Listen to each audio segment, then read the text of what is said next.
All right, here's the story. I started doing stand-up comedy when I was 14. I'll never forget the first time I was on stage. The guy that introduced me was a guy named J.T. Newton. I'm 47. I can close my eyes and remember the introduction like it was yesterday. It went like this.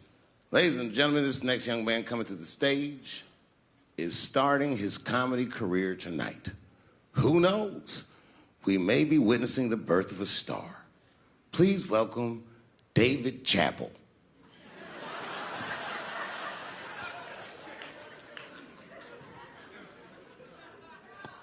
From the first time that I ever held a microphone, I was sure this was it. I knew I was home. I knew I had found my thing. And my God, man, I was a child. I got good. Matter of fact, I was good from the moment I started. And I'm not saying this to be a braggart. I'm telling you the truth. These old niggas was in awe of me.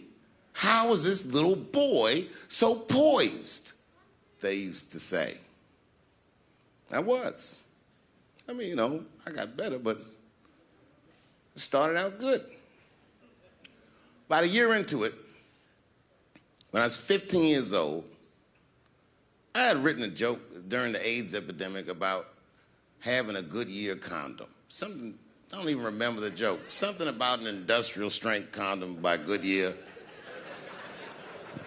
I just remember all the comedians really liked that joke. And there was an older comedian. And he came to me one night after the show, after he saw the joke, and he said, listen, I got an audition at another comedy club, and I was wondering, do you mind if I do that joke? I just want to borrow it. Now, I'm a kid. I don't know any better. I'm like, borrow it? Well, I guess, sure, if it'll help your career. I let him do the joke. And then weeks later, I was waiting to go on in a comedy club, and he went on before me, and he did the joke. And after the show, I pulled him aside, and I said, hey, man, I don't mind you borrowing my jokes, but you got to give them back. He said, oh, I forgot to ask you. He goes, let me buy that joke from you for $50. And I said, man, I'd do it, but I'm just starting out. I need all the material I can get. The idea being that the more material I can accumulate, the faster I'll be able to make money for my work. I said, I can't do it. I want my joke back. I'll never forget this. Remember, I was a 15-year-old child. This guy was a grown-ass man. He stood up over me so I could see how big he was. And he said to me, really? I can just take it. And he did. I got scared because I was a child. But I never forgot that. I never forgot that. I was 15 years old. I'm 47 now. I think about this guy all the time. When I look at my own kids and I see how young and innocent they are, I can't believe someone did that to me.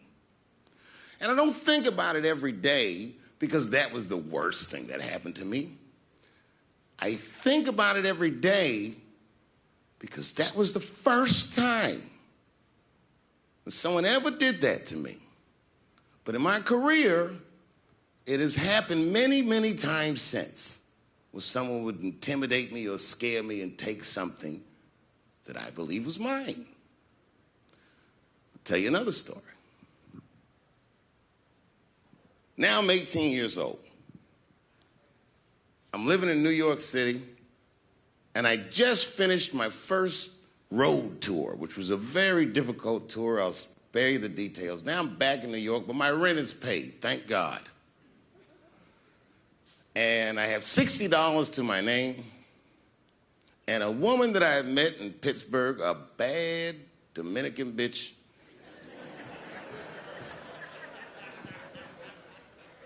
was coming to New York. She was going to spend the weekend with me. I couldn't wait for her to get there. She was coming that evening. But remember, I only had $60 for a whole weekend to entertain a bad bitch. Now, I'm walking through Greenwich Village, and I see something I've never seen before. 3-card Monte. You know what that is? Yeah, the guy had the whole thing. The table was set up, and he had the 3 cards, and the crowd was hooting and hollering, and he was like, find the red card, find the red card, and people were playing. Sometimes they win, sometimes they lose, but it was really exciting, and I'm standing there watching it, and I noticed while I'm watching them play this game that the red card, the one you're trying to find, had just a little bend on the corner. And I'm watching it, and I'm like, yo, this guy doesn't seem to know that red card is bent. I'm going to beat this motherfucker. And I walked up to the table, and I said, let me play a hand. And I put my last $60 on that table, and he starts to shuffle and find the red card, find the red card. And I kept watching that bent card go around the table, make sure I kept my eyes on that bent card. And when he stopped shuffling, and he said, find the red card, I pointed to it with confidence. Here it is right here. And he flipped it over, and it was black. And he took my money. I couldn't fucking believe that. How did this nigga do that? Was that magic or sorcery? I was confused. So you know what I did? I sat there, and I watched him for a real long time play the game. And I realized that all those people who was doing all that hooting and hollering and betting, my God, they were his friends. They were in on the whole thing. I felt so wronged. I felt so stupid. And then the next sucker came up to the table and was about to put his money down. And I said, fuck that, man. Don't put your money there. All these niggas is in on it. It's a trick. And when I said that, the guy that was dealing, and this motherfucker was huge, snatched me up by my collar. Feel how strong he was when he grabbed me. I was a skinny little guy. And he was gonna maul me. The only reason he didn't, I'm sure, is because he saw the fear in my face. And that fear, he looked at me. I saw his eyes go from hard to soft. He softened. Then he looked at me like the way a father would look at a child. And he said to me, young man, don't ever come between a man and his meal. I never forgot that either. Most niggas would have to run the streets for years to learn a lesson that profound. It took me 2 seconds. Never get between somebody and their paper. Taking a man's livelihood away from him is akin to killing him. Do you know why Prince, the famous rock star that was a friend of mine, do you know why he called himself the artist when he came back? He calls himself the artist because that's what they call us in our contracts.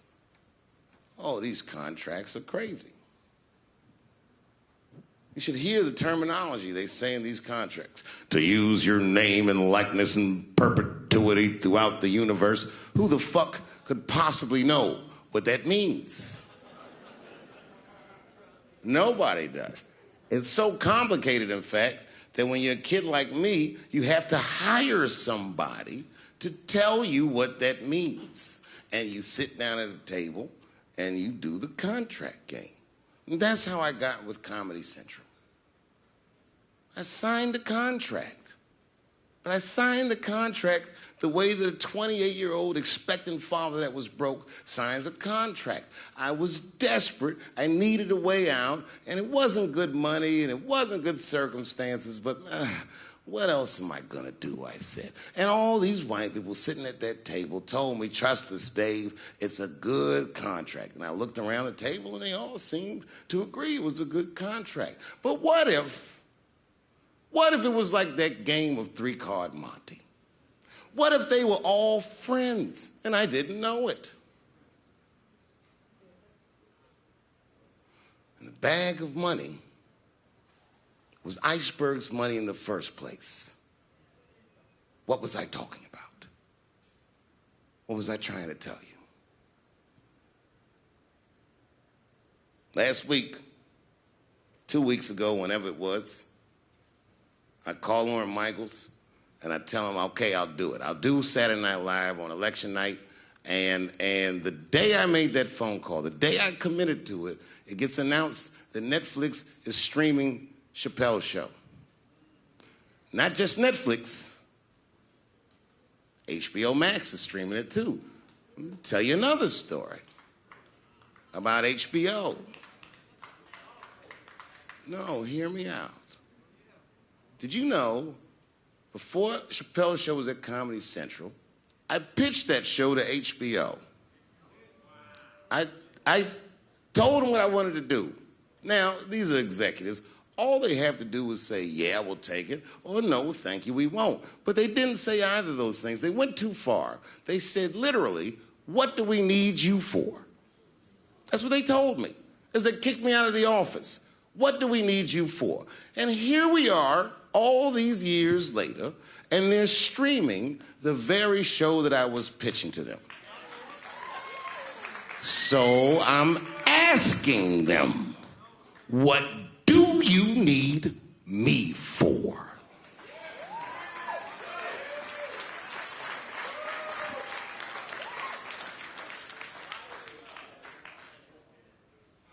People think I made a lot of money for Chappelle's show. When I left that show, I never got paid. They didn't have to pay me because I signed the contract. But is that right? I found out that these people were streaming my work, and they never had to ask me, or they never had to tell me. Perfectly legal, because I signed the contract. But is that right? I didn't think so either. That's why I like working for Netflix. I like working for Netflix because when all those bad things happened to me, that company didn't even exist.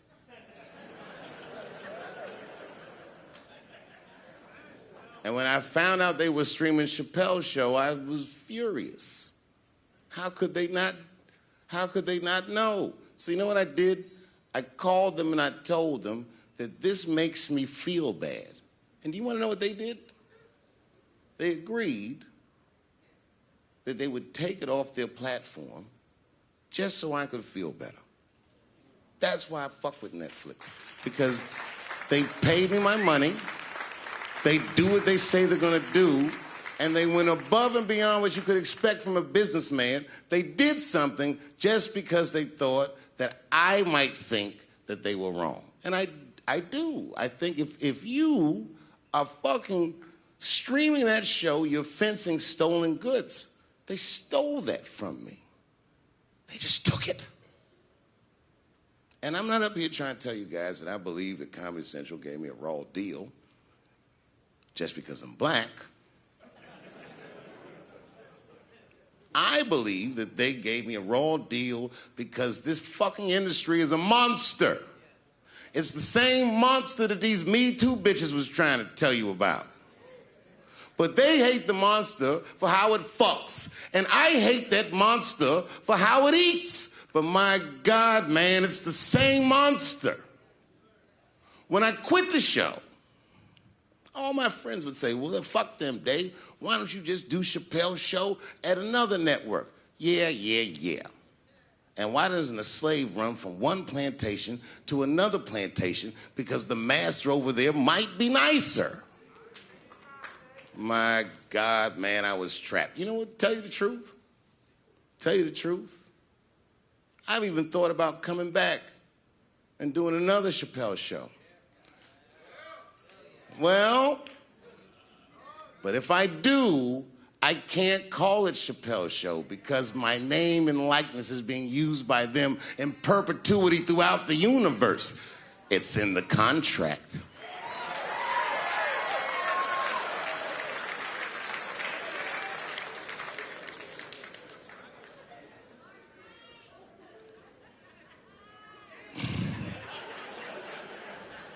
You're not supposed to do this in my business.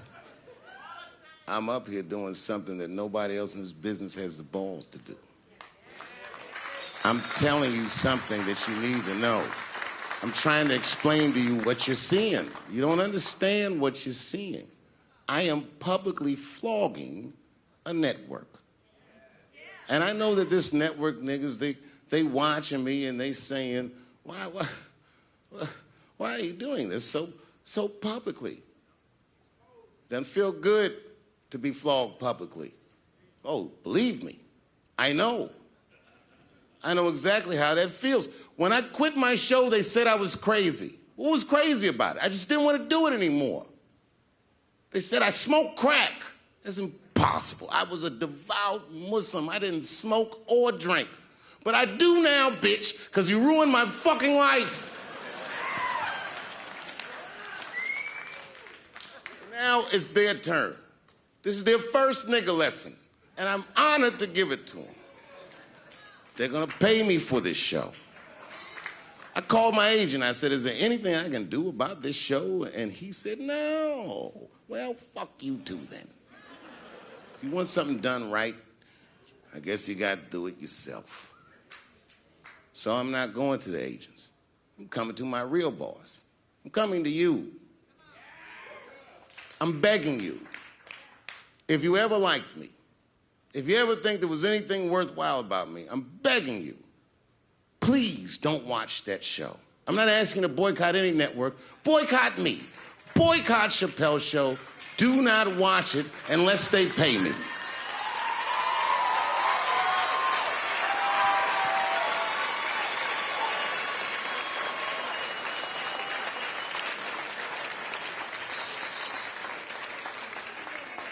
If you're a shareholder at Viacom, then I'm talking to you.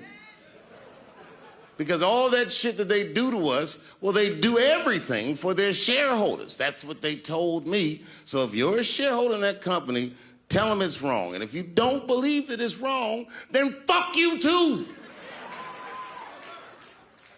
should know what's in the hot dogs you eat. Now, there's probably a bunch of people at Comedy Central and Viacom and all these places that have no idea what I'm talking about. They've all either quit or been fired or got Me Too'd or something. Them niggas is gone. And there's a whole bunch of new young people there, and they're probably looking like, what is he talking about? They may not actually know what the fuck happened to me. So I'll tell you what I'm talking about. Go downstairs to your accounting department, open the books, see what that show made, and look at what you paid me. That's exactly what I'm talking about. You're going to pay me. I am inviting you to come with me and work with me. And let's fight against that terrible, terrible feeling that you made me feel together. We can fight together and work this thing with Chappelle's show out. Or I can just take it. Thank you.